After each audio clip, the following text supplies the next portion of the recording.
no da autoridad del reino a los rebeldes. Si usted tiene un espíritu rebelde, con razón Dios no puede confiarle la autoridad del reino. Recuerde, hemos hablado del señorío de Cristo, cuando el rey es supremo. Hoy hablaremos acerca de la palabra del rey, la palabra de Dios. Ahora Pedro nos describe la palabra de Dios. Empezaremos en el versículo 23. Él nos dice cómo nosotros nos salvamos siendo renacidos, no de simiente corruptible, sino de incorruptible, por la palabra de Dios. Subraya eso, por la palabra de Dios que vive y permanece para siempre. Porque toda carne es como hierba, y toda la gloria del hombre como flor de la hierba. La hierba se seca, y la flor se cae, mas la palabra del Señor permanece para siempre. Y esta es la palabra que por el Evangelio os ha sido anunciada. El señorío de Jesús y de la palabra de Dios están entrelazados. La palabra del Señor y el Señor de la palabra son inseparables. Aquí la Biblia se llama a sí misma la palabra de Dios. Me pregunto, ¿cuál es su relación con la palabra de Dios? Algunos la desprecian. Hay los que literalmente la odian, desprecian la Biblia. No hay ninguno aquí, a menos que usted haya venido a burlarse. Y si es así, que Dios tenga misericordia de usted. Pero hay otros que lo niegan. Ellos dicen, yo no la desprecio, sino que no la acepto. No creo que sea la palabra de Dios. Hay otros que la distorsionan. Claman creerla, mas la distorsionan. Como dice la Biblia, tuercen las Escrituras para su propia perdición. Otros la fragmentan, aceptan creerla, pero la leen más como un libro de matemáticas que como una historia de amor. Pueden partir un pelo teológico en 16 partes iguales, pero no parecen lograr entender el mensaje de la Biblia. Siempre están aprendiendo y nunca llegan al conocimiento de la verdad.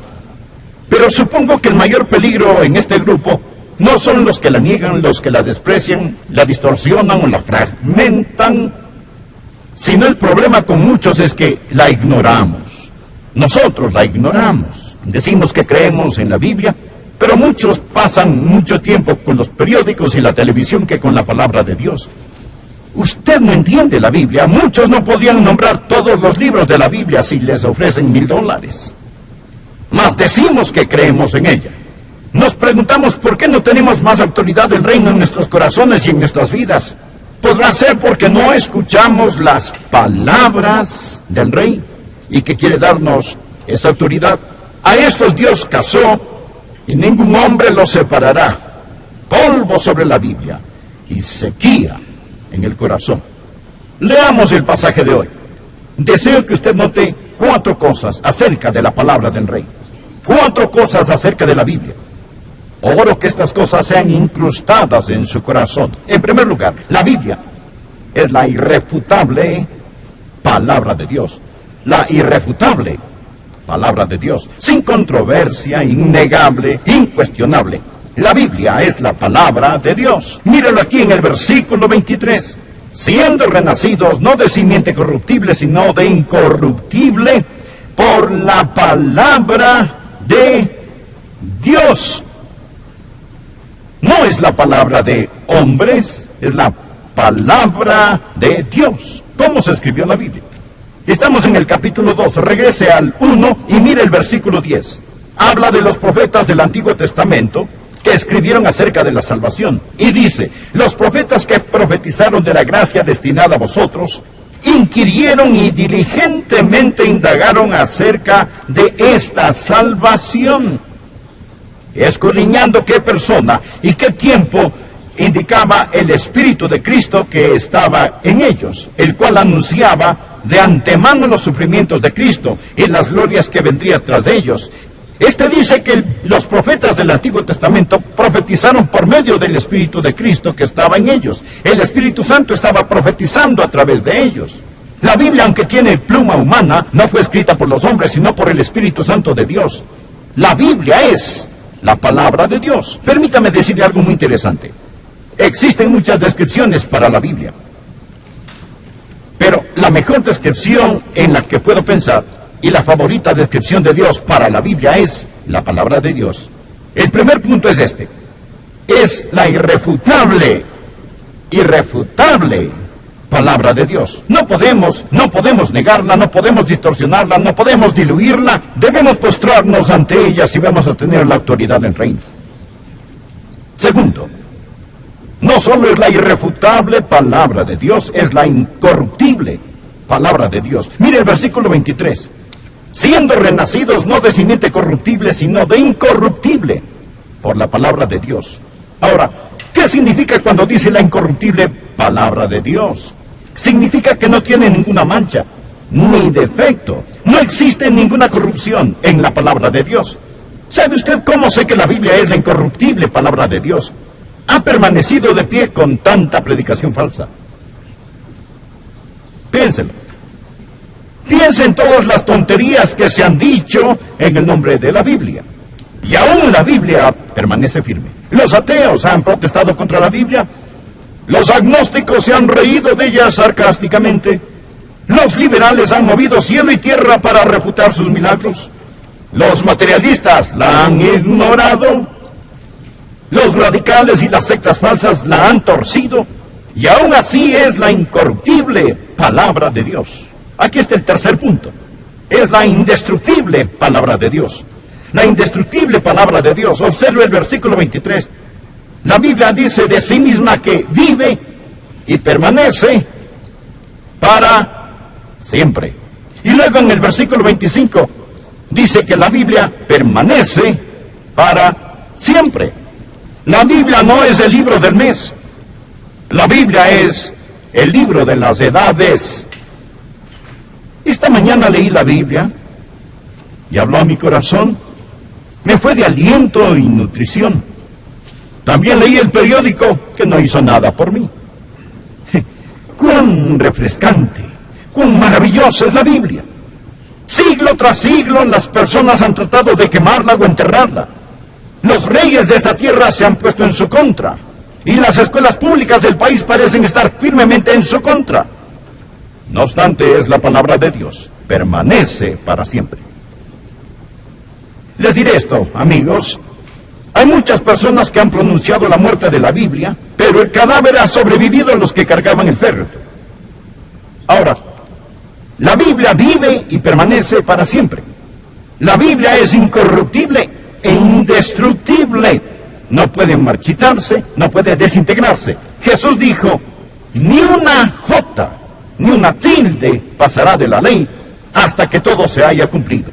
Las garras del tiempo y el detestable aliento de la descomposición y todos los pronósticos de los científicos, Carl Sagan y el resto de ellos, pueden decir lo que deseen, pero en este siglo XX, este libro, la palabra de Dios, es el libro más circulado en todo el mundo. Ha permanecido a través de los siglos. Gracias a Dios. La gente ha tratado de tumbar. Una vez le pidieron a un hombre, queremos que construya una pared que no se pueda tumbar, que no se derrumbe. Él se puso a trabajar y él dijo, lo he hecho.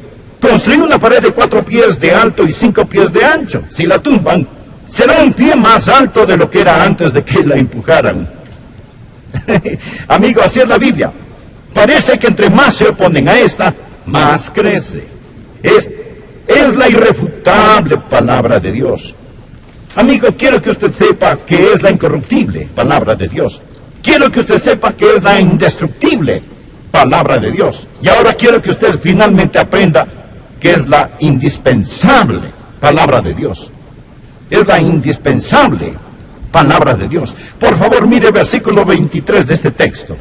Nos dice, siendo renacidos, no de simiente corruptible, sino de incorruptible, por la palabra de Dios, que vive y permanece para siempre. Veamos el versículo 25. Leímos el verso 23, ahora el verso 25. Más la palabra del Señor permanece para siempre. Y esta es la palabra que por el Evangelio os ha sido anunciada. Permítame compartir un poco acerca de cómo la palabra del Rey obra en la iglesia y en el mundo.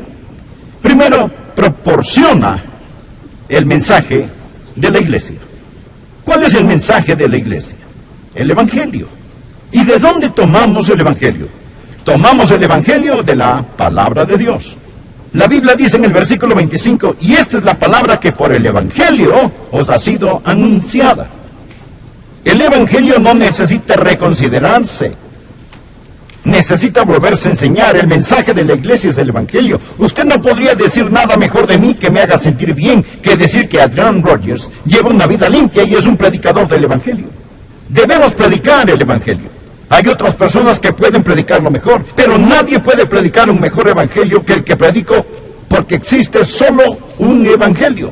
Y usted obtiene ese evangelio de la palabra de Dios. No necesitamos un evangelio nuevo ni moderno para una nueva era y moderna. La palabra de Dios, la palabra del Rey, proporciona el mensaje de la iglesia. ¿Lo entendió?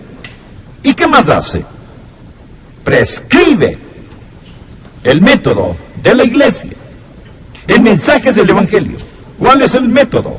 El método es la predicación del Evangelio. Versículo 25. Y esta es la palabra que por el Evangelio os ha sido anunciada. ¿Sabía que en muchas iglesias la predicación está pasando de moda? Muchas personas están diciendo, no queremos oír. Ahora, más la predicación. Dennos presentaciones, dramas, dennos programas, conciertos. Y todas estas cosas son buenas. Las llevamos a cabo aquí. Todo tiene su lugar. Pero es un nada espléndido sin la predicación de la palabra de Dios. Y ninguna iglesia jamás crecerá, prosperará y será una iglesia neotestamentaria hasta que el púlpito sea central y el evangelio sea central en el púlpito. No hay sustitución para la predicación del evangelio de Jesucristo. Y porque proporciona el mensaje de la iglesia y porque prescribe el método de la iglesia, proporciona la membresía de la iglesia. Mire por favor versículo 23. Siendo renacidos, no de simiente corruptible, sino de incorruptible por la palabra de Dios. Una iglesia neotestamentaria debe tener una membresía regenerada.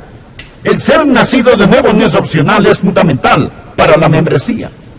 La iglesia es una familia y usted llega a ser parte de una familia al nacer en ella. Y para ir al cielo debe nacer de nuevo. Y si no nace de nuevo, no verá el cielo. Si usted solo ha nacido una vez, morirá dos veces. La primera muerte es la muerte física, la segunda es la muerte eterna. Pero si ha nacido dos veces, solo morirá una vez. Usted puede morir físicamente, pero no eternamente. Usted debe nacer de nuevo. Jesús le dijo a Nicodemo, os es necesario nacer de nuevo. Bien, ¿cómo puede nacer de nuevo? Leamos el versículo 23. La Biblia dice, siendo renacidos, no de simiente corruptible, sino de incorruptible, por la palabra de Dios. He predicado lo suficiente para saber que mis ilustraciones, historias y bosquejos no dan vida, mas la palabra de Dios impregna con vida. Usted nace de nuevo por la palabra de Dios. Hay vida en ella. Existe la fuerza dadora de vida.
En la palabra de Dios. Él dice que es como una simiente o semilla, no corruptible sino incorruptible. Una semilla tiene germen de vida y produce vida como la vida que es inherente en ella. Cuando la semilla de la palabra de Dios entra en usted y el Espíritu de Dios sopla sobre ella, germina la vida. Es por ello que Jesús dijo en Juan capítulo 6, versículo 63, Las palabras que yo os he hablado son espíritu y son vida. Las palabras que yo os he hablado. Amigos, este libro es la palabra del Rey. Es la palabra del Rey. Es diferente a cualquier otro libro. Estas palabras están vivas. La Biblia es vida y eficaz y más cortante que toda espada de dos filos. Da la vida. Es por eso que el apóstol Pablo habló en sus predicaciones, asidos de la palabra de vida. Hay poder en la palabra de Dios. Toda iglesia será iglesia poderosa si da importancia a la palabra del Rey. Nunca podremos tener la autoridad del reino. Hablaremos, predicaremos, testificaremos, ni viviremos con autoridad hasta que nos sometamos a la autoridad de la palabra de Dios. Es la irrefutable palabra de Dios. Amigo, es la incorruptible palabra de Dios. Es la indispensable palabra de Dios. Espero que usted lo crea. ¿Lo cree? Ahora, si usted lo cree, si cree que es la palabra del Rey, y usted quiere la autoridad del reino, entonces será mejor que escuche lo que el Rey está diciendo, y será mejor que se someta a esa autoridad, porque si no se pone bajo esta, nunca estará sobre esas cosas que Dios quiere que usted esté sobre. Lo que estoy diciendo es esto, que la palabra del Rey proporciona a la iglesia su mensaje, el Evangelio, prescribe el método, la predicación del Evangelio, y proporciona la membresía. Es la palabra de Dios la que hace que las almas se salven. Usted nace de nuevo por la palabra de Dios. Cuando oye la verdad del Evangelio, amigo, esta inculca su fe en su corazón y en su vida. Se lo estoy diciendo. Si usted quiere creer, puede creer porque Dios le dará esa fe. Y nunca diga, bueno, no es mi culpa si no tengo fe. Algunas personas pueden creer y otras no pueden creer. La Biblia dice, la fe es por el oír y el oír por la palabra de Dios. Su problema no es intelectual. Ahora, Billy Graham dijo, cuando cedí mi voluntad quedó establecido. Su problema está en su voluntad. Usted no tiene problemas intelectuales si no cree en la Biblia, tiene problemas morales. Su problema no sale de su cabeza, sale de su corazón. La Biblia dice, mirad hermanos, que no haya en ninguno de vosotros corazón malo de incredulidad. La Biblia, la palabra de Dios, inculca fe en su corazón. Y si usted quiere saber, puede saber, y su corazón responderá a la palabra de Dios, como su ojo responde a la luz cuando opera correctamente.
Su oreja responde al sonido cuando opera correctamente. Su corazón responde a la palabra de Dios cuando usted está listo para escuchar la palabra de Dios. Abra su corazón hoy. Y por favor diga, Señor Jesús, creo en tu palabra. Creo en ella cuando enseña que tú eres el Hijo de Dios. Creo en ella cuando enseña que tú moriste en la cruz por mis pecados. Creo en ella cuando enseña que resucitaste de entre los muertos. Creo en ella cuando enseña que si creo en ti y confío en ti, tú me salvarás. Tú dijiste en tu palabra, cree en el Señor Jesucristo y serás salvo. Confío en ti ahora mismo, con todo mi corazón. De una vez y para siempre te recibo como mi Señor y Salvador y me apoyo firmemente en tu palabra. ¿Dónde va a tener usted seguridad? ¿Dónde va a obtener seguridad? Usted no va a recibir seguridad de sus sentimientos. Yo me salvé cuando era un joven adolescente, pero no tenía seguridad, porque estaba buscando en mí mismo esa seguridad. A veces pensaba que era salvo y a veces que estaba perdido. Recuerdo haberme detenido en la esquina de la calle 39 y la avenida Calvino en West Palm Beach, en Florida.